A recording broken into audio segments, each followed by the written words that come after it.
So welcome to our channel Gyapan Academy. Finally सुबह के 9 बज चुके हैं और हम सभी लोग सीटेट उर्दू पेडागोजी के ज़बरदस्त लाइव स्ट्रीमिंग में लाइव जुड़ चुके हैं। और मैं आप सभी को बता दूं कि आज का ये क्लास ज़बान की आमोजिश और हुसूलियाबी यानी कि भाषा अधिगम और अर्जन का पार्ट 2 है। और आज का ये क्लास 13 है। जो हम लोग आधा इस टॉपिक को पढ़े थे, आधा से ज़्यादा ही पढ़ लिए थे, उसमें से जो टॉपिक छूट गया था, जो पॉइंट छूट गया था, उसको आज के इस वीडियो में कंप्लीट करने वाले हैं बहुत ही अच्छे तरीके से। ये टॉपिक जो आधा अधूरा बच गया था उसको आज एकदम पूरे एनालिसिस, पूरे एक्सप्लेनेशन के साथ समझने वाले हैं। और ज़्यादा आई थिंक लंबा क्लास भी नहीं होगा, क्योंकि कल मैंने खुद 1.5 घंटे का क्लास करा दिया था। 1.5 घंटे में आधा से ज़्यादा टॉपिक मैंने इस टॉपिक, ये जो टॉपिक है ना, इससे आधा से ज़्यादा पॉइंट समझा दिया था इसके पहले वाले क्लास में, यानी कि क्लास 12 में। इसके पहले वाले यानी कि जस्ट इसका आप कल वाला क्लास देखेंगे तो आप अगर नहीं देखें तो ज़रूर देख लीजिएगा, उसमें इसका आधा से ज़्यादा पॉइंट कवर हो चुका है। आज के इस वीडियो में जो है ना, इस टॉपिक को पूरे अच्छे तरीके से कंप्लीट कर लेंगे, यानी कि पार्ट 2 है। ज़्यादा लंबा भी नहीं होगा क्योंकि ऑलरेडी जो मेन आप लोगों को पढ़ना था, मेनली समझना था, वो आप आधा से ज़्यादा तो समझ ही चुके हैं। थोड़ा सा और बाकी है लेकिन ये भी इम्पोर्टेंट है। चलिए देखेंगे कि आज के इस टॉपिक में कौन से पॉइंट को समझना है, क्या क्या पढ़ना है। तो सबसे पहले तो आ जाइए आप सभी लोग, जल्दी से वीडियो को लाइक शेयर वगैरह कर दीजिए। और हमारी आवाज़ आप सभी लोगों तक क्लियरली पहुंच पा रही है ना, या फिर मैं बोलते ही जा रही हूँ? हैशटैग बिस्मिल्लाह लिख दिए। चलिए आज की इस क्लास की शुरुआत हैशटैग बिस्मिल्लाह के साथ लिख ही देती हूँ मैं भी। आज की इस क्लास की शुरुआत हैशटैग बिस्मिल्लाह के साथ।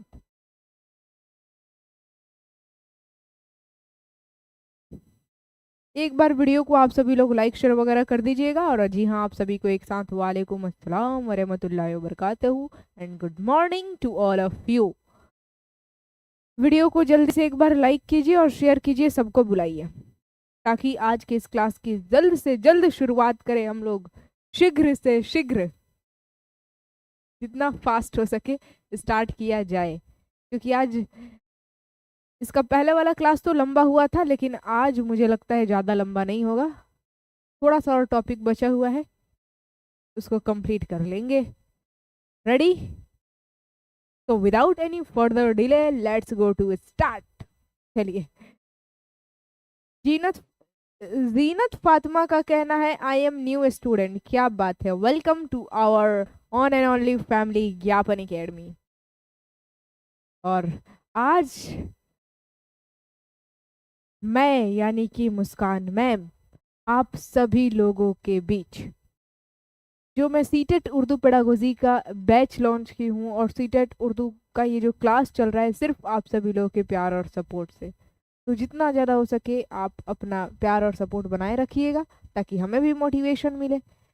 इसके पहले वाले क्लास में जिस तरीके से धुआंधार क्लासेस में चलाई थी, उसी तरीके से आज का भी एक क्लास बहुत ज़्यादा इम्पॉर्टेंट है। आज आपको पता है, आज आपको मैं बताने वाली हूँ ज़बान की आमोजिश और हुसूलियाबी के कौन कौन से स्टेजेस हैं, यानी कि मरहला, चरण कौन कौन से हैं, बच्चा कौन कौन से चरणों से हो करके गुजरता है। ये सारी चीज़ें आपको जाननी है इस टॉपिक में। चलिए स्टार्ट करते हैं आज का ये क्लास। थोड़ा सा यहाँ पर टॉपिक में आगे बढ़ने से पहले पेडागोजी के बारे में समझते हैं। पेडागोजी को उर्दू में कहा जाता है फन्ने तालीम। हर लैंग्वेज का पेडागोजी आपको पढ़ना है, जैसे कि उर्दू पेडागोजी आप पढ़ रहे हैं, हिंदी पेडागोजी भी आपको पढ़ना है, इंग्लिश पेडागोजी भी पढ़ना है। तो हर लैंग्वेज का आपको पेडागोजी पढ़ना ही है। पेडागोजी के बारे में समझिए। पेडागोजी को उर्दू में क्या कहते हैं? फन्ने तालीम। पेडागोजी को उर्दू में कहा जाता है फन्ने तालीम। ठीक है।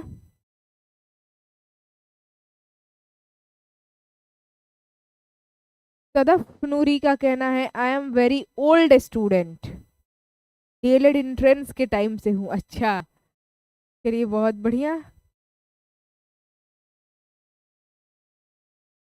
फने तालीम, वेरी गुड। फने तालीम यानी कि पेडागोजी, ये शब्द आया कहाँ से, ये लफ्ज? तो कहा गया है कि यूनानी जबान यानी कि यूनानी भाषा के दो शब्द हैं। पहला का नाम है पेडोज और दूसरा का नाम है एगोगोज। इन्हीं दोनों के इम्तिजाज से यानी कि मिश्रण से क्या बना है? पेडागोजी बना है। पेडोज का मतलब होता है बच्चा, और एगोगोज यानी कि रहनुमा, नेता, जो मार्गदर्शन करे, रास्ता दिखाए, जो मार्ग दिखाए। ठीक है, तो पेडोज और एगोज से ही मिल करके बना है पेडागोजी, यानी कि बच्चे की रहनुमाई। पेडागोजी का मानी क्या होगा? बच्चे की रहनुमाई। पेडागोजी क्या करता है? बच्चे की रहनुमाई करता है, बच्चे को मार्गदर्शन देना है, बच्चे को मार्गदर्शन देता है, बताता है कि जीवन में वो कैसे सफल होगा, उसकी जिंदगी कैसे बेहतर हो सकती है। पेडागोजी में आपको पढ़ना होता है, यही पेडागोजी आपको बताता है। तो बच्चे का विकास कैसे हो, आप बच्चे की रहनुमाई कैसे करें, मार्गदर्शन आप बच्चे को देंगे सही तरीके से, ताकि बच्चा जो है ना सही तरीके से फिजिकली, इमोशनली, मेंटली, सोशली, सभी तरह से उसका विकास हो। तो बच्चे की रहनुमाई पर जोर देता है पेडागोजी, और यही चीज आप लोगों को इसमें पढ़ना है पेडागोजी में। और इस चीज पढ़ पढ़ के आप पक जाएंगे कि बच्चों को पढ़ाना कैसे है। लेकिन फिर भी ठीक है, ज्यादा इसमें उब जाने वाली बात भी नहीं है। देखिए यहाँ पर क्या कहा गया है, पेडागोजी से मुतालिक अहम नजरियात यानी कि विचारधारा है। पहली विचारधारा साख्ती नजरिया, यानी कि पेडागोजी कहता है, इसका जो पहला नजरिया है वो है साख्ती नजरिया, स्ट्रक्चरल व्यू। इसमें बच्चों के जो जुबान सीखता है ना, तो भाषा के साख्त पर जोर दिया जाता है, यानी कि स्ट्रक्चर, शब्द, जुमले कैसे बनते हैं, उसके स्ट्रक्चर पर जोर दिया जाता है। बच्चा सही से बोल पा रहा है कि नहीं, लफ्जों को, जुमलों को, इसमें साख्त पर ध्यान देता है पेडागोजी। ठीक है, उसके बाद से दूसरा नजरिया है अमली नजरिया, यानी कि फंक्शनल व्यू। जो साख्ती नजरिया जो है, उसमें बच्चा अगर लफ्जों को बोल पा रहा है, जुमला सही बना पा रहा है, स्ट्रक्चर सही से बना पा रहा है, मुज़क्कर मुअन्नस सब समझ ले रहा है, जुमले सही से बोल पा रहा है और लफ्ज सही से बोल पा रहा है, तो उसको अपने डेली लाइफ में यूज कर पा रहा है कि नहीं, उसको अपने जिंदगी के अमल में ला रहा है कि नहीं, इस पर जोर देता है। फिर पेडागोजी जो है तीसरा नजरिया, इस पर भी जोर देता है, तामुली नजरिया, यानी कि सामाजिक अंतक्रिया, इंटरेक्टिव व्यू। उसका यूज समाज में लोगों से बातचीत करने में वो कर रहा है कि नहीं। जो कुछ भी वो सीखा, साख्ती नजरिया, अमली नजरिया पर तो ध्यान दिया ही जा रहा है, लेकिन बच्चा जो है वो समाज में लोगों से बातचीत कर पा रहा है कि नहीं, अपने ख्यालात, जज्बात को लोगों के बीच रख पा रहा है कि नहीं, यानी कि जो सीखा है उसको यूज कर पा रहा है कि नहीं, समाज से संबंध जोड़ने में, तामुली नजरिया यानी कि समाज से संबंध जोड़ने में, अपने ख्यालात का इजहार करने में। ठीक है, देखिए यहाँ पर अगला टॉपिक समझते हैं। जबान की आमोजिश और हुसूलियाबी में जो आगे का टॉपिक पढ़ना है वो यही है। आप बताइए ऑल माय डियर एस्पिरेंट, अगर बच्चा जो पहली जबान सीखता है, एक क्वेश्चन आपके लिए है, तो जो पहली जबान है उसके लिए पहली जबान का क्या होगा? हुसूलियाबी या फिर आमोजिश, अधिगम की अर्जन? बताइए। बच्चे के लिए जो पहली जबान है यानी कि पहली भाषा जो बच्चा सीखता है, उसका क्या होगा? हुसूलियाबी होगा या फिर आमोजिश होगा, अधिगम होगा या फिर अर्जन होगा? ये बताइए जल्दी से। उर्दू में लिखिए, हिंदी में अर्जन मत लिखिए। ठीक है, अर्जन सही है। अर्जन को उर्दू में क्या कहते हैं?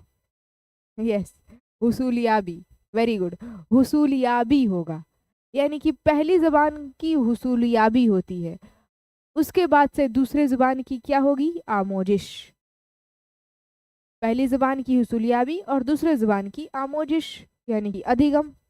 तो यही यहाँ पर कहा गया है कि बच्चा जो पहली जुबान उसके लिए होता है ना, तो पहली जुबान की तहसील करने के मुराहिल यानी कि चरण, इसको हिंदी में क्या कहेंगे? चरण कहेंगे, चरण। पहले जबान की तहसील में, यानी कि पहली जो भाषा सीखता है बच्चा, उसके अर्जन में कौन कौन से चरणों से होकर गुजरता है ये बताया गया है।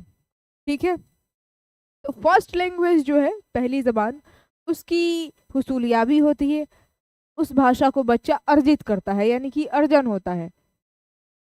तो कौन कौन से चरण से होकर गुजरता है? तो देखिए, पहला स्टेज दिया गया है, पहला मरहला, पहला स्टेज यहाँ पर दिया गया है, बोलने से किब्ल का मरहला। पहला जो स्टेज होता है वो बोलने से किब्ल का मरहला है, जिसको कुइंग कहते हैं। क्या कहते हैं? पहले स्टेज को क्या कहा जाता है? कुइंग कहा जाता है, कुइंग। इसमें क्या होता है? ये पैदाइश से 6 हफ्ते तक तो बच्चा हर्फ इल्लत की आवाज निकालता है, यानी कि वो बोलेगा नहीं। बच्चा पैदा हुआ, बोलने से ये किब्ल का, यानी कि बच्चा भी पैदा हुआ है, बोल नहीं रहा है, बोलने से किब्ल का ये, सॉरी किब्ल में बोल रही हूँ, बोलने से कबल का ये मरहला है, यानी कि बोलने से पहले का ये मरहला, यानी कि चरण है। ठीक है, जिसको कुइंग कहा जाता है। अभी बच्चा पैदा हुआ है और पैदाइश से लेकर के, जिस दिन उसकी पैदाइश हुई, पैदाइश से लेकर के जो 6 हफ्ते का समय होता है ना, उसमें बच्चा तो बोलता नहीं है, बस देखिएगा हर पे इल्लत का आवाज निकालेगा, जैसे कि अ ओ वाव निकालेगा वो।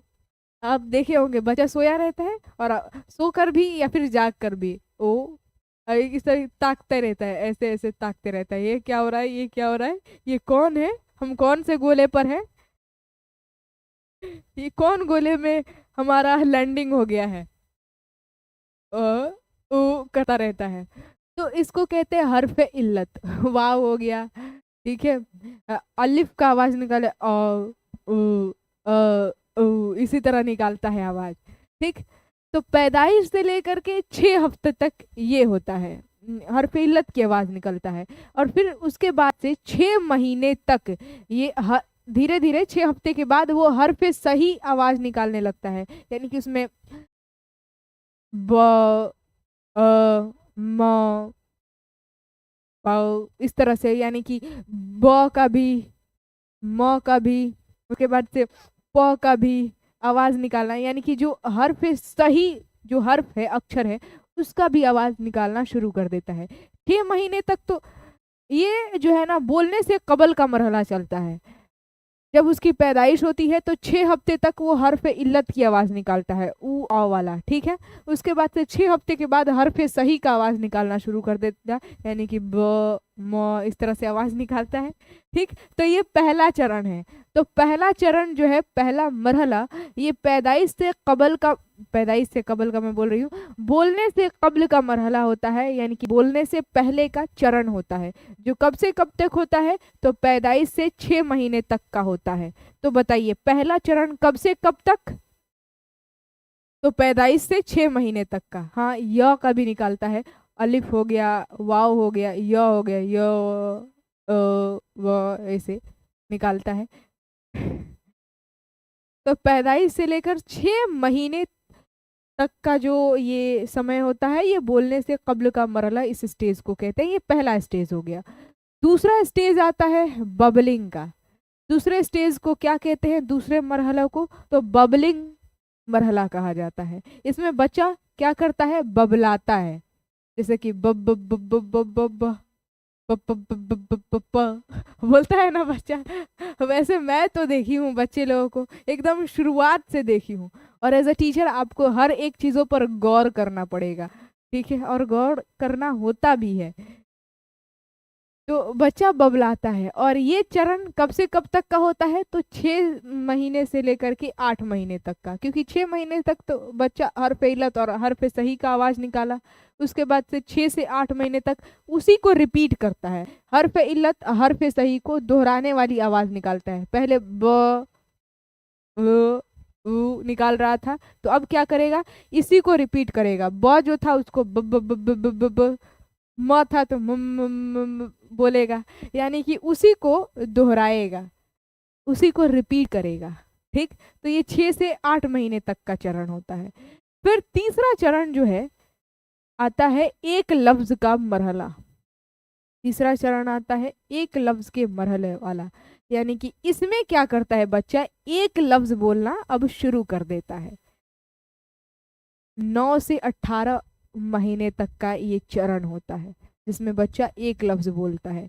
जैसे कि सबसे पहले बच्चा बोलता है दा दा, ठीक है, उसके बाद से बोलेगा पा पा, उसके बाद से बोलेगा माँ माँ, ठीक है। तो ऐसे होता है, इसमें एक लफ्ज 9 से 18 महीने के बीच में, ये 9 से 18 महीने का जो समय होता है, ये जो चरण होता है स्टेज, ये एक लफ्ज का होता है, ठीक।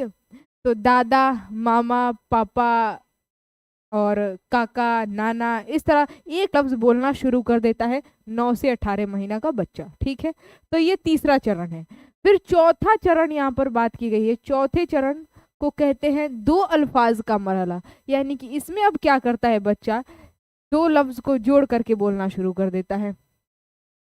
पानी को मम, हाँ वही बात है, इसमें क्या करता है, पानी को मम बोलेगा, मम मम मम चिल्लाता है, मम मम।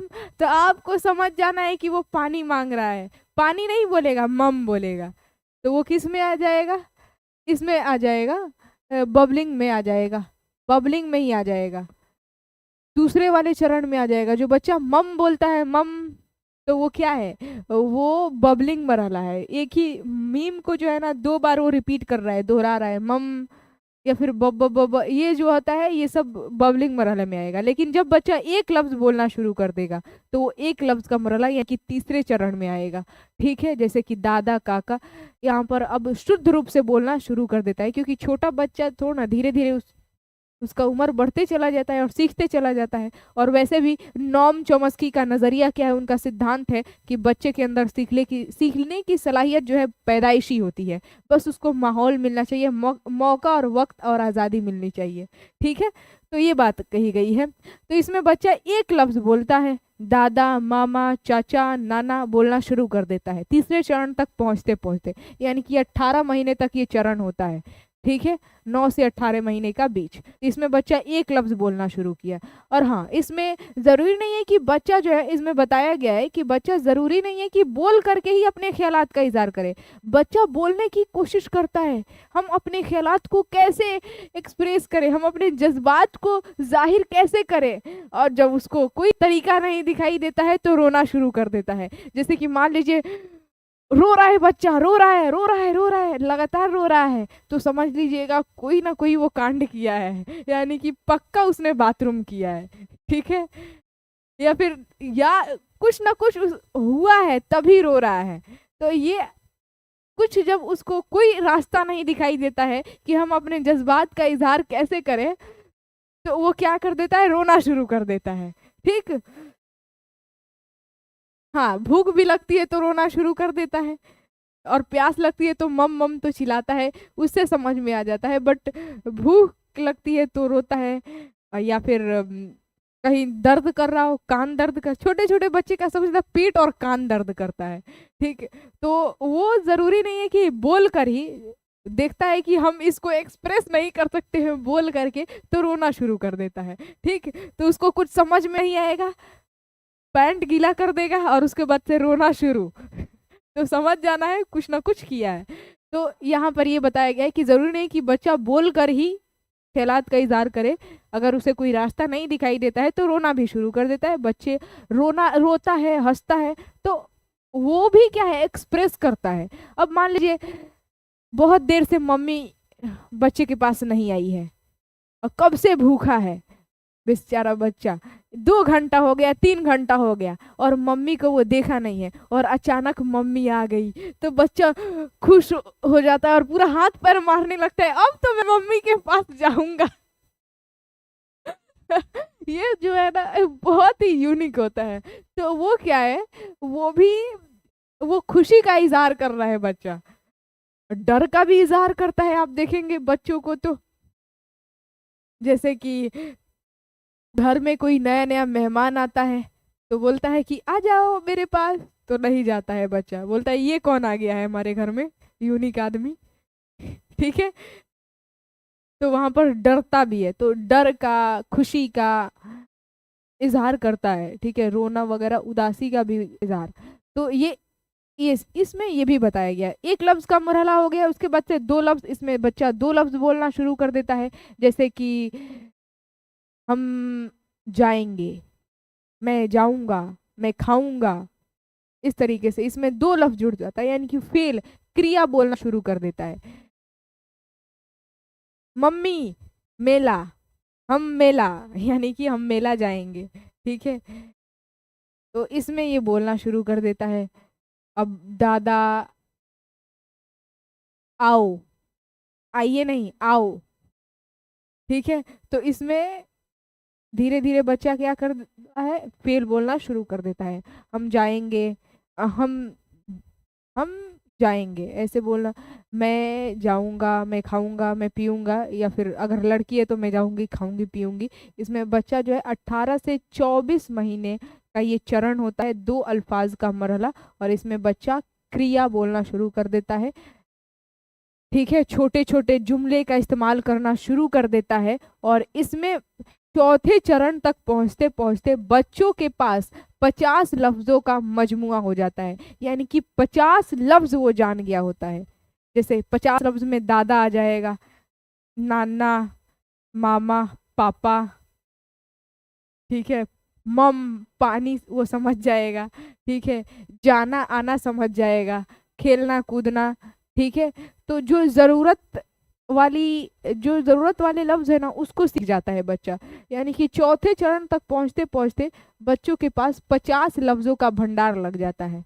ठीक है, और फेल वो बोलना शुरू कर देता है, जैसे कि मैं नहीं जाऊंगा, मैं खाऊंगा, मैं पीऊंगा, दादा आओ,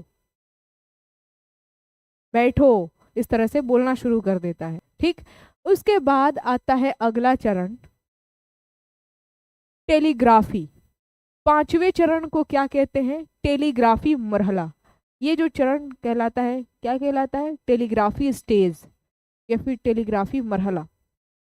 ये 24 से लेकर के 30 महीने तक का, यानी कि 2 साल से लेकर के 30 महीने तक का ये चरण होता है। इसमें बच्चा बहुत ही अच्छे तरीके से बोलना शुरू कर देता है, क्योंकि 2 साल से ज्यादा का बच्चा हो गया, और 2 साल के बच्चे को तो आप लोग सुने हुए होंगे बोलते हुए। बस क्या होता है उसमें, 2 साल का जो बच्चा होता है, 2 साल से लेकर 30 महीने तक की अगर बात करें, तो बच्चा बोलता तो है, लेकिन उसमें ने, को और से का इस्तेमाल नहीं करता है। जो प्री पोजीशन होते हैं ना, उसमें उसका इस्तेमाल नहीं करता है। जैसे कि बच्चे को बोलना है कि अप्पी ने मुझको मारा, तो ने नहीं बोलेगा, अप्पी मुझको मारी, शॉर्ट एकदम, जितना आसान हो सके उतना आसान बोले। ठीक, मैं उसको, हमें वो, हमें तुमको मारना है, तो जो भी है को और से का इस्तेमाल नहीं करता है बच्चा, ज्यादातर ने, को, से, इसके इस्तेमाल से बचता है। ठीक है, तो ये हो गया टेलीग्राफी मरहला, यानी कि टेलीग्राफी स्टेज। 2 साल से लेकर 30 महीने तक का ये स्टेज होता है। ने, को, से इसमें इस्तेमाल नहीं करता है। बट अगर बात करें छठवें चरण की, तो छठे चरण तक बच्चा एकदम एक्सपर्ट हो जाता है। 5 लंबे जुमलों का मरहला, यानी कि इसमें क्या करता है बच्चा, कितना भी लंबा सेंटेंस क्यों ना हो, वो आराम से बोल लेता है, क्योंकि ये मरहला 30 प्लस, यानी कि 30 महीने के ऊपर का मरहला चरण, यानी कि बच्चा 30 महीने से ज्यादा हो गया, यानी कि वो लंबे लंबे सेंटेंस को बोल पाता है। 5 से 6 जुमले को एक साथ एक सांस में बोल सकता है। ठीक है, लोगत में इजाफा हो जाता है, जो वोकेबलरी है उसमें बढ़ंती हो जाती है।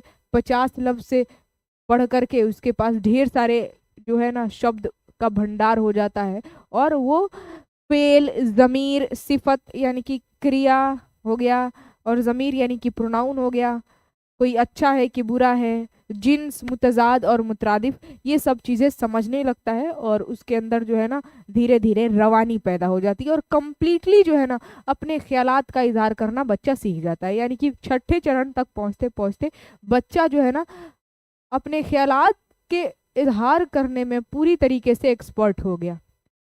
30+ यानी कि 30 महीने से ऊपर का बच्चा आराम से अपने ख्यालात का इजहार कर पाता है, ज़बान यानी कि भाषा का इस्तेमाल करके, बोल करके। उसमें वो हर जुमले को अच्छे से बोल, 5-6 लंबे सेंटेंस को भी वो बोल पाता है। क्यों? क्योंकि इसके पहले 5 चरण से हो करके गुजरा है, तब छठे चरण पर पहुंचा है। ठीक है, तो एक्सपर्ट हो जाता है, वो एकदम अच्छे तरीके से बोलता है।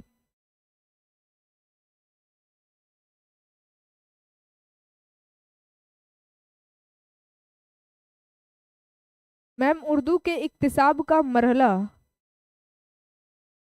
लैंग्वेज एक्विजिशन स्टेज डिफरेंट है या सेम ईयर्स होंगे? इक्तिसाब, तो ये इक्तिसाब ही तो है, हुसूलियाबी का ही तो ये चरण है। देखिए, ये जबान की हुसूलियाबी का चरण है। जबान, पहली जबान की तहसील के मराहिल है, यानी कि चरण है। पहली जबान की तहसील यानी कि हुसूलियाबी, या फिर इसी को इक्तिसाब कहते हैं। ठीक है, तो ये चरण हो गए, टोटल 6 चरणों से होकर के गुजरता है। अब रही बात आमोजिश का, तो आमोजिश का अलग होता है। आमोजिश का चरण अलग होगा, क्योंकि यहाँ पर तो ग्रामर वगैरह किसी भी चीज़ की ज़रूरत नहीं पड़ी। बच्चा परिवार वालों को देखा, क्योंकि बच्चा सुनता भी है कि परिवार वाले क्या बोल रहे हैं। इसको कलम बोल रहे हैं, कलम दो तो जरा, तो बच्चा ध्यान से देखता है कि क्या दे रहे हैं, कलम दे रहे हैं। ठीक है, यानी कि इसको कलम कहते हैं। इस तरीके से बच्चा दिमाग लगाता है, फिर वो बोल करके देखेगा कलम, तो आप बोलेंगे कलम चाहिए, तो कलम उठा करके देंगे, तो तब वो कंफर्म हो जाएगा, यानी कि इसको कलम ही कहते हैं। ठीक है, अगर जो मांग रहा है, अगर आप समझ नहीं पा रहे हैं, मान लीजिए वो बोल रहा है कलम और आप समझ नहीं पा रहे हैं क्या, तो आप बोलते ना क्या बोल रहे हो, जरा फिर से बोलो, तो कुछ और चीज उठा करके देते हैं, तो फिर बोलता है कलम। तो आप समझ नहीं पाते हैं। तो ये सारी बच्चे की हर एक एक्टिविटी को समझना ज़रूरी होता है बच्चे की नशोनुमा के लिए। तो ये टोटल 6 चरण हो गए। इन 6 चरणों से होकर के बच्चा गुजरता है और पहली ज़बान की तहसील यानी कि अर्जन करता है। तो ये पहली ज़बान की तहसील, इक्तिसाब या फिर हुसूलियाबी हो गई। अब नेक्स्ट देखिए, आगे बढ़ा जाए। अब देखते हैं ज़बान की आमोजिश के मरहला यानी कि चरण। रेडी? यहाँ तक तो कोई दिक्कत नहीं है। ये था पहली ज़बान की तहसील के मराहिल यानी कि चरण। अब देखेंगे हम लोग दूसरी ज़बान, यानी कि पहली ज़बान का तो अर्जन हो गया, पहली ज़बान में बच्चा एक्सपर्ट हो गया। पहली ज़बान में अब यहाँ पर कहा भी गया है कि स्कूल जाने से कबल, यानी कि स्कूली तालीम से कबल ही, यानी कि पहले ही बच्चा अपनी पहली ज़बान जिसका अर्जन हुआ रहता है, इक्तिसाब हुआ रहता है, हुसूलियाबी हुआ रहता है, उसमें एक्सपर्ट हो जाता है। पहली ज़बान में अपने ख्यालात का इजहार कर पाता है, एकदम सटीक बोलता है, कोई हेजिटेशन नहीं है, यानी कि हेजिटेशन खत्म, हेजिटेट नहीं होता है बच्चा, याद रखिएगा, हेजिटेट नहीं होता है। ठीक है, हेजिटेशन खत्म हो जाता है लास्ट छठे, एकदम एक्सपर्ट, बिना किसी हेजिटेशन के आराम से बोल लेता है। स्कूल जाने से कबल यानी कि पहले, अपनी ज़बान में, यानी कि पहली ज़बान जिसका अर्जन हुआ रहता है उसमें एक्सपर्ट हो जाता है बच्चा। ठीक है, अब बढ़ा जाए आगे। अब देखते हैं ज़बान की आमोजिश के मराहिल, यानी कि दूसरी ज़बान, पहली ज़बान का तो तहसील हो गया, अर्जन हो गया, दूसरी ज़बान की आमोजिश यानी कि अधिगम बच्चा अगर करता है, दूसरी ज़बान सीखता है, तो उसको कौन कौन से चरणों से होकर के गुजरना पड़ेगा। तो चलिए देखते हैं। यहाँ पर लिखा गया है दूसरी ज़बान की आमोजिश के मराहिल यानी कि चरण। इसको गौर से देखिए। दूसरी ज़बान यानी कि दूसरी भाषा, क्योंकि बच्चा जानता है कि हम दूसरी भाषा सीख रहे हैं, पहली भाषा में तो बच्चे को पता नहीं था, बस वो जानता था कि हाँ हम सीख रहे हैं। अपने ख्यालात का इजहार करने के लिए और कोई तरीका नहीं था, तो जो उसे समझ में आया वो बोलना शुरू कर दिया। यानी कि सबकॉन्शियस माइंड से नीम शऊरी तौर पर बच्चा सीख गया, पहली भाषा का अर्जन हो गया। लेकिन दूसरी भाषा, दूसरी जो जुबान है, जो बच्चा सीखना चाहता है वो खुद से सीखता है। यानी कि दूसरी जुबान की आमोजिश जो होती है, बच्चे को पता होता है कि हम ये जुबान सीख रहे हैं।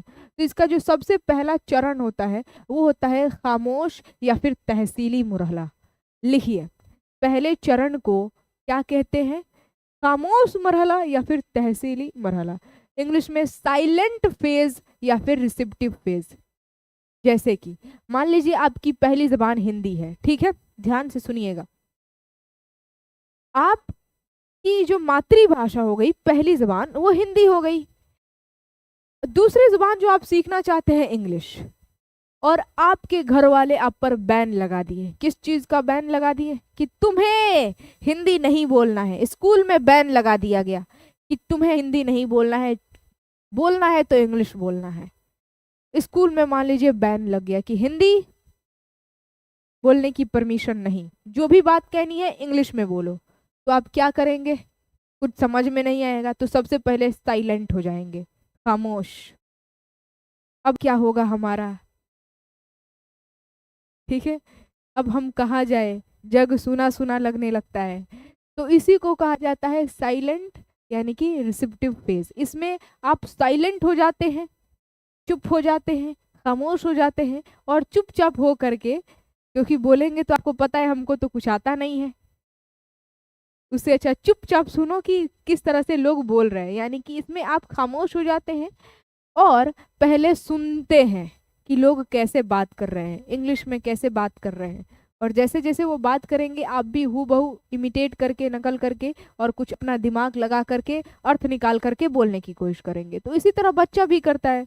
दूसरी जुबान की आमोजिश में सबसे पहला जो चरण होता है वो साइलेंट फेज का होता है, खामोश या फिर तहसीली मरहला, जिसमें आप खामोश हो जाते हैं और पहले सुनते हैं कि दूसरी जुबान को लोग कैसे बोल रहे हैं, और सुन करके समझने की कोशिश करते हैं, और फिर उसे जो है ना, उसको समझते हैं और बोलने के लिए इमिटेट करते हैं, नकल करते हैं। यही यहाँ पर कहा गया है कि अमली रवानी और समझ के साथ नई जुबान में इजहार आप नहीं कर पाते हैं। ठीक है, क्यों? क्योंकि आपको उस लैंग्वेज के बारे में नहीं पता होता है।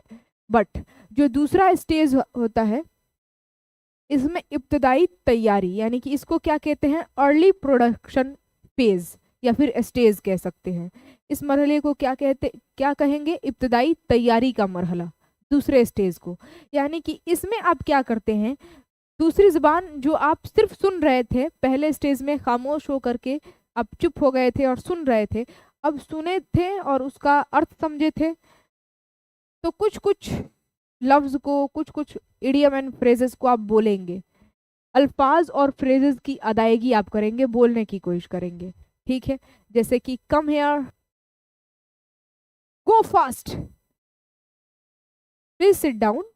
तो छोटे छोटे जो लफ्ज होते हैं, यानी कि अल्फाज हो गए और इडियम और फ्रेजेस हो गए, इसको आप इस्तेमाल करेंगे अपने छोटे छोटे, पहले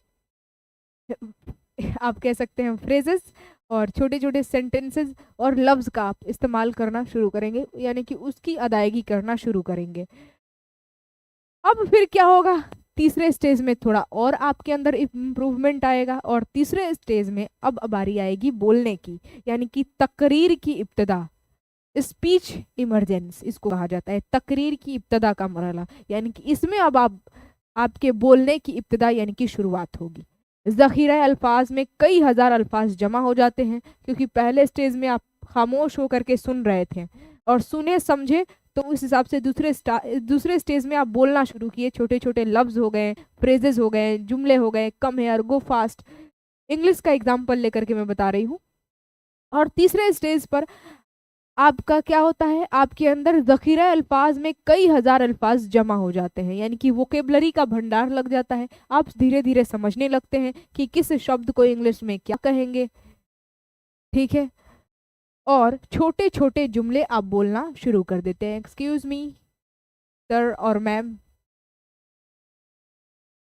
how can I help you, please come here. What we have to do, I will have to do this work, मुझे ये काम करना ही होगा, by hook and by crook. तो इसमें छोटे छोटे जुमले आप बोलना शुरू कर देते हैं, क्योंकि यहाँ पर पहले और दूसरे स्टेज से होकर के आप गुजर गए हैं, तीसरे स्टेज पर पहुंचे हैं, तो आपके दिमाग में जो वोकेबलरी है, शब्दावली, उसमें कई हजार अल्फाज जुड़ जाते हैं उस जबान की, जो भाषा आप सीखना चाहते हैं, जिसकी आमोजिश हो रही है। ठीक है, उसके बाद से इब्तदाई रवानी, चौथा जो स्टेज आता है वो इब्तदाई रवानी का आता है। इब्तदाई रवानी यानी कि इसमें क्या होता है, धीरे धीरे आप जिस जबान की आमोजिश कर रहे हैं, जो सीख रहे हैं, उसमें रवानी आनी शुरू हो जाती है। इब्तदाई रवानी का ये स्टेज यानी कि मरहला कहलाता है। इंटरमीडिएट फ्लुएंसी यानी कि आपकी ज़बान में, आपकी भाषा में फ्लुएंसी आनी शुरू हो जाती है।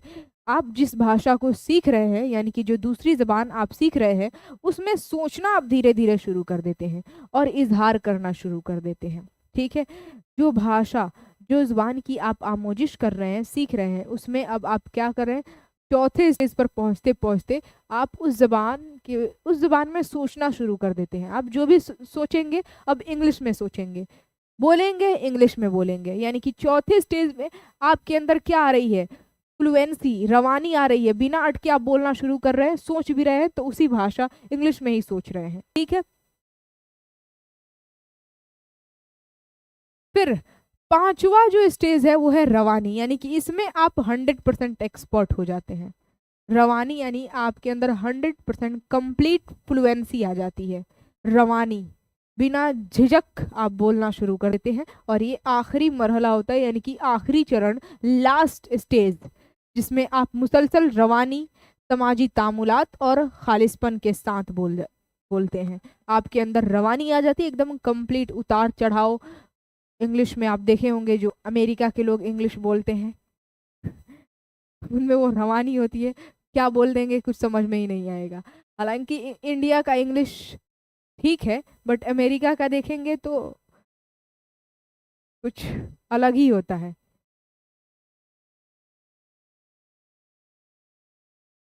तो इसमें मुसलसल रवानी, समाजी तामुलात, यानी कि उस जबान में आप समाज से अंतःक्रिया करना शुरू कर देते हैं, यानी कि समाज में लोगों से बातचीत करने लगते हैं उस जबान यानी कि उस भाषा में, और फ्लुएंसी के साथ बोलते हैं, दूसरों के ख्यालात को समझते हैं, और आप अपने ख्यालात का इजहार करना शुरू कर देते हैं दूसरी जबान में, और आपके ज़बान में खालिसपन आ जाता है, वो फ्लुएंसी आ जाती है, रवानी आ जाती है, और आप 100% एक्सपर्ट हो जाते हैं।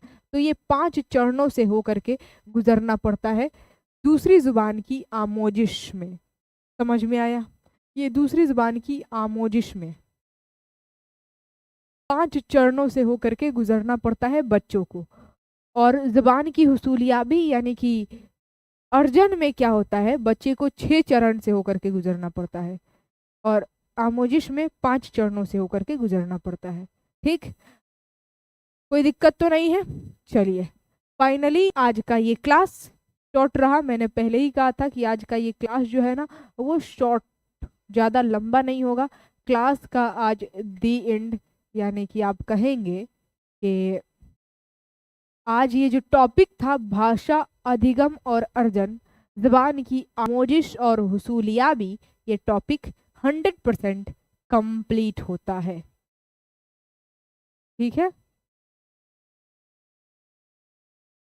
अब इसका जो एमसीक्यूज है, अभी नहीं, आज नहीं, कल हम लोग करेंगे, इसके नेक्स्ट क्लास में करेंगे। इससे रिलेटेड जितने भी एमसीक्यूज हैं हम लोग नेक्स्ट क्लास में करेंगे। आज का ये क्लास जो है कैसा रहा, आप लोग बताइए। आज के इस क्लास का पीडीएफ, हाँ एक और बात, जैसे कि इसके पहले वाले क्लास में आप सभी लोग क्या ज़बरदस्त रेटिंग दिया है। मतलब कि इसके पहले वाले क्लास में मैंने कहा था कि अगर आप लोग कमेंट बॉक्स में लिखना भूल गए तो हम भी पीडीएफ देना भूल जाएंगे, और सच में आप लोग भूल गए, इसी वजह से हम भी भूल गए। तो आज भी भूल जाइए आप लोग, हम भी भूल जाएंगे। ठीक है, तो जल्दी से आप लोग कमेंट बॉक्स में, मैंने कहा था कि 1000 प्लस कमेंट होना चाहिए, अच्छा लगा तो भी लिखिए, अच्छा नहीं लगा, आज का ये क्लास समझ में नहीं आया तो भी लिखिए। ठीक है, तो वीडियो को लाइक शेयर वगैरह करना तो करना ही है, और अपने परिवार में जो लोग नए नए आए होंगे चैनल को सब्सक्राइब कर लेंगे, और कमेंट बॉक्स में आप लोग लिख करके बताएंगे।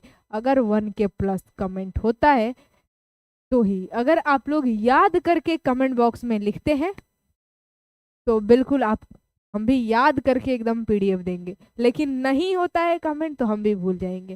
ध्यान रहे, इसके पहले वाले क्लास का पीडीएफ नहीं मिला है, और आज इस क्लास का भी पीडीएफ देना मैं भूल जाऊंगी अगर आप भी भूल जाते हैं कमेंट बॉक्स में लिखना तो।